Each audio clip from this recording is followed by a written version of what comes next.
பாராளுமன்றத்தில் வேலூர் எதுக்கு சார் தேர்ந்தெடுத்திருக்கீங்க? வேலூர் வெயிலூராக இருக்குது. இதை ஒரு பசுமையான ஊராக மாற்றலாம்.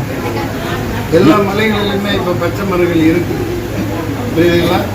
அதை நம்ம இன்னும் சரியான வெளிநாட்டு தொழில்நுட்பத்தில் அதை பயன்படுத்தினா கொடைக்கானல் மாதிரி சுற்றி பச்சையாக்க முடியும். செய்ய மாட்டேங்கிறாங்க. பாலாறில் தண்ணி ஓட வைக்க முடியும், 70 வருஷமாக ஓட வைக்க மாட்டேங்கிறாங்க. அதில் அரசியல் இருக்குது. நீங்கள் கொடுத்தா கொடுங்கன்னு வந்துட்டேன். ஜெயிக்கிறவங்களே ஜெயிச்சுட்டு வந்து இவங்க என்ன பண்ணியிருக்காங்க இல்லையா? ஏன் ஒரு மாற்றம் ஏன் நீங்கள் யோசிக்கக்கூடாது?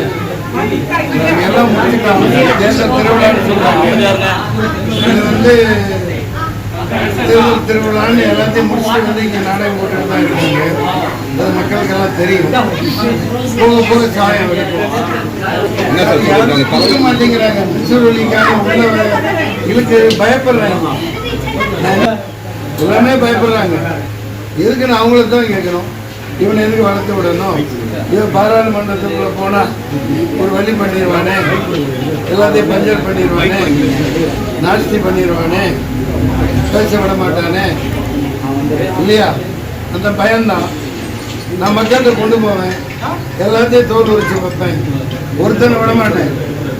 உண்டு இல்லைதான், நெத்தியடி கொலை குத்து தான், வெட்டு 1 துண்டு 2 தான். மக்கள்கிட்ட சொல்லுவேன், சொல்லி பிரச்சாரம் பண்ணுவேன். நீங்கள் ஏதாவது கேளுங்க. எந்த சார் நீங்கள் அப்படியே நின்னா சுயேட்சை அனுப்பீங்களா இல்லை கட்சி சார்பாக இருந்து? இப்போதைக்கு நான் தனக்கு தானே தான்.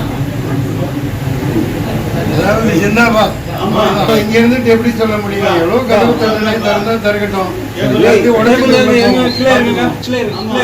வெடிக்க வேண்டியதான், பார்த்துக்கலாம். 30ஆம் தேதி பயங்கரமான பட்டாசுகள் இருக்கு. இங்க என்ன பட்டாசுலாம் இருக்கு?